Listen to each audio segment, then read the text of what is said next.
एक लड़की रहती है जो अपने सगे भाई चचेरे भाई से प्यार कर बैठती है। प्यार करने के बाद उसी से शादी करने की जिद पर अड़ जाती है। देखते ही देखते बल्कि एक नहीं, दो नहीं, 13 कत्ल हो जाते हैं। ये सच्ची घटना आपको सुनकर के आपका दिल दहल जाएगा। इस घटना को सुनने के बाद आपका नमस्कार, प्रणाम। मेरा नाम चांदनी यादव है और मैं आप लोग को सच्ची घटना जो सुनाने जा रही हूँ, एक अपने पड़ोसी देश पाकिस्तान का एक सिंध प्रांत, एक जिला है खैरपुर का थाना रबाड़ी जटोई गांव है। रबाड़ी जटोई गांव है, वहां से हैवत खान दोही की ये घटना है। 17 अगस्त को 2024 शाम 6 बजे की बात है। ये एक लड़का रहता है और अपने ताऊ से कहता है, ताऊ जो पड़ोसी बगल वाले ताऊ हैं उनके घर आप लोग खाना खाने मत जाइएगा। यही कह करके वो लड़का कहीं चला जाता है। कहता आप मत जाइएगा और किसी और को मत भेजिएगा। जो शाम का टाइम जब आता है, उसके जो ताऊ रहते हैं, अजगर नाम रहता है उनका।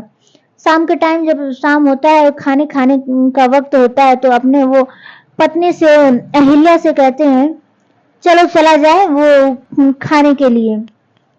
तो उस लड़के का जो छोटा भाई रहता है और उसकी माता रहती है, भाई कहता है कि भैया मना करके गए हैं तो आप क्यों जा रहे हो।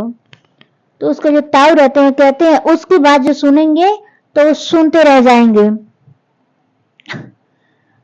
वो अनाप शनाप बोलता रहता है, उसे क्या समझ है कि वो क्या क्या कह रहा है क्या नहीं कह रहा। उसकी बात जो सुनेंगे, आधे लोग गांव से बातचीत होना बंद हो जाएगा।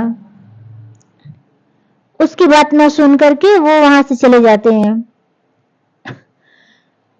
उनके छोटे भाई के घर जाना था खाना खाने। तो जब वो वहां पर जाते हैं तो खाना तो स्वादिष्ट बना होता है। खाना खाने के बाद वहां से घर लौटते हैं।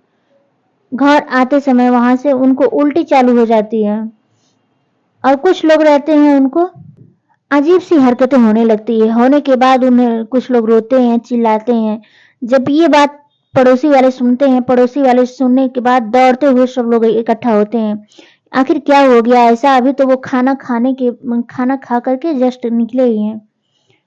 आते हैं, देखते हैं उनको कैसे सब इकट्ठा करते हैं। सब लोग इकट्ठा करने के बाद उन्हें वो वहां पर सिविल हॉस्पिटल रहता है पास में, वहां पर ले जाकर उनको भर्ती कराया जाता है। भर्ती कराने के बाद जो वहां पर रहते हैं, कुछ समय कुछ रात बीत जाती है। दो लोगों की मौत हो जाती है, एक जो अजगर रहते हैं उनका और एक उनके भतीजे का। दो लोगों की मौत हो जाती है। कुछ रात और बीतने के बाद लगभग 18 अगस्त आ चुका था। 18 अगस्त आने के बाद पता चलता है 7 लोगों की मौत हो जाती है। डॉक्टर जो रहते हैं वहां पर अपनी पूरी जी जान से अपनी पूरी कोशिश लगाते हैं कि इनको बचाने की कोशिश किया जाए, लेकिन वो नामुमकिन रहते हैं। उनकी मेहनत बेकार हो जाती है पूरा इतना कोशिश करने के बाद भी। गांव वालों को पता चलता है कि 7 लोग मर चुके हैं। 7 लोगों की खबर जब ये गांव वाले सुनते हैं, पूछते हैं आखिर क्या हुआ था उस रात, ऐसा क्या हो गया कि कहीं कुछ खाने में गिर गया या कुछ पॉइजन सा बन गया है खाने की वजह से। आखिर दिक्कत क्या हो गई। खाना ही तो खाए थे। ये पूरी धीरे धीरे पूरी खबर ये पूरा सोशल मीडिया, प्रिंट मीडिया, पूरा देश में पूरा फैल जाती है कि एक घर के 7 लोग के साथ साथ पता चलता है कि 13 लोगों की मौत हो जाती है। ये पूरा एकदम इस बात को लेकर एकदम बवाल मच जाता है। आखिर क्या घटना हो गया ऐसा कि 13 लोगों की मौत हो जाती है। वहां पर बस एक लड़की बची रहती है। ना उसका तबीयत खराब था, ना उसको उल्टी आ रही थी, ना तो कुछ उसको दिक्कत हो गया था। साथ में खाना वो भी खाई थी। इसका था वो भी परेशान थी। आखिर मेरे परिवार को क्या हो गया है। जब ये खबर वहां के बगल के थानेदार खैरपुर जिले के एक एसपी रहते हैं, उन्हें पता चलता है तो आते हैं और आने के बाद वहां से उन लाशों को पोस्टमार्टम करने की गुनाह करते हैं। तो वहां के जो लोग थे, गांव वाले कहते हैं ये तो अल्लाह का मंजूर था, अल्लाह को जो मंजूर था वो तो हो गया, अब इनकी मिट्टी क्यों खराब कर रहे हो, चीड़ फाड़ करके क्या मिलेगा आपको, इनकी मिट्टी है तो उनकी मिट्टी मत खराब करिए। तो ये पुलिस कहती है ये कोई छोटी मोटी बात नहीं है, पूरे को नहीं तो 2 लाश तो कम से कम उनकी पोस्टमार्टम होना चाहिए। आखिर क्यों हुआ, कैसे हुआ, कुछ तो पता चलना चाहिए। गांव वाले कहते हैं ठीक है, तो वहां से जो एसएसपी रहते हैं लेकर जाते हैं, उन्हें पोस्टमार्टम कराया जाता है। पोस्टमार्टम कराने के बाद उन्हें पता चलता है कि खाने में कुछ जहरीली पदार्थ थी, इसी वजह से उनकी मौत का कारण बनी है। जब ये गांव वाले जब सुनते हैं वहां से कि आखिर क्या था, गांव में पुलिस को तो इसका जांच पड़ताल और भी जारी रखना था, आखिर कैसे इनकी घटना हुई, क्या था खाने में कि क्या कैसे हो गया। जब उनका वो सबकी पोस्टमार्टम होती है, वहां से पोस्टमार्टम होने के बाद एक स्टेशो के पास भेजा जाता है रिपोर्ट को चेक करने के लिए। तो वहां से रिपोर्ट लगभग 10 से 15 दिन के बाद आती है। तो 10-15 दिन के बाद जब वहां से रिपोर्ट आता है तो पता चलता है कि जो खेत में नशीली दवाइयां जो डाली, खेत में केमिकल्स डाले जाते हैं, उसी की वजह से इन लोगों की मौत हुई है।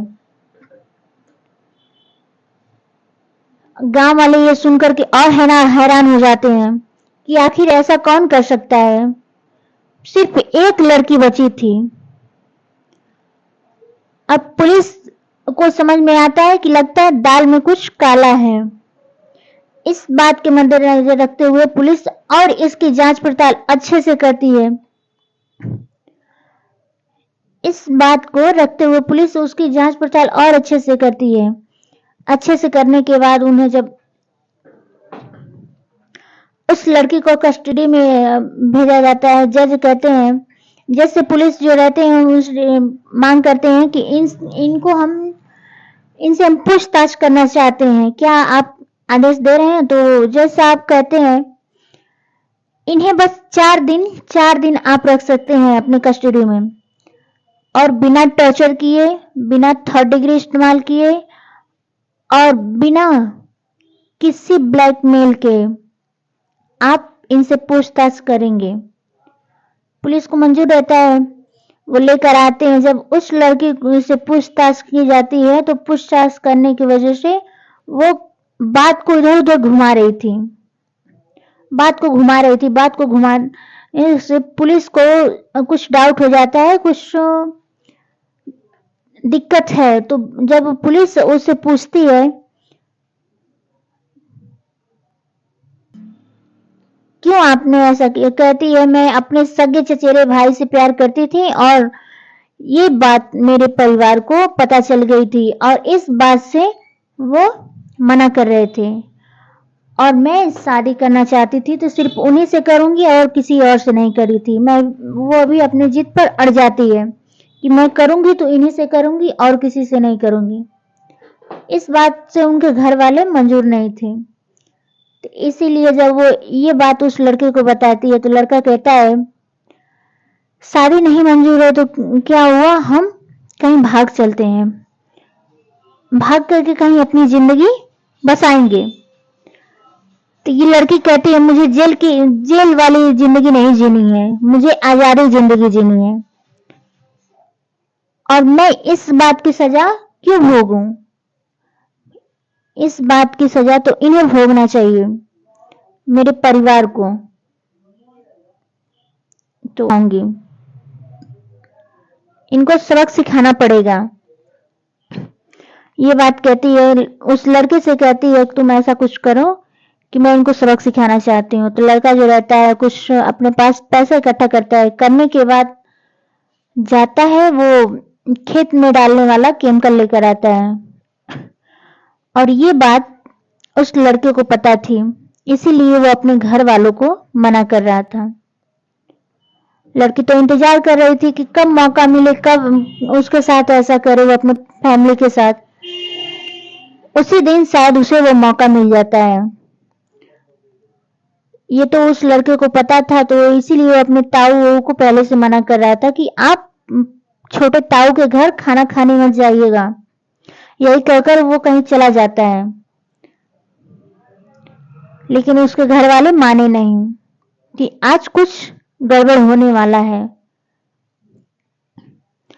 तो लड़की इसीलिए अपने पापा मतलब 8 भाई बहन और चाचा चाची चचेरे भाई को, पूरा 13 लोगों को मौत के घाट सुनाया देती है, बस अपने प्यार के चक्कर में। वो उससे शादी करने की वो जिद पर अड़ गई थी, वो मान नहीं रहे थे, इसीलिए उनके साथ ऐसा की।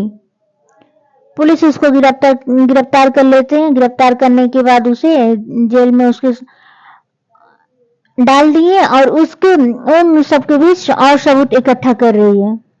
वीडियो अच्छा लगेगा तो लाइक एंड सब्सक्राइब करिएगा, ज्यादा से ज्यादा सपोर्ट करिएगा। और मैं यही एक संदेश देना चाहती हूँ हर बहनों के लिए कि मतलब अपने प्यार के चक्कर में ऐसा ना करें। फैमिली भी मायने रखती है, आपको प्यार भी मायने रखता है, लेकिन एक खुशी के लिए सबको ऐसा नहीं करना चाहिए। वीडियो अच्छा लगेगा तो लाइक एंड सब्सक्राइब जरूर करिएगा। जय हिंद।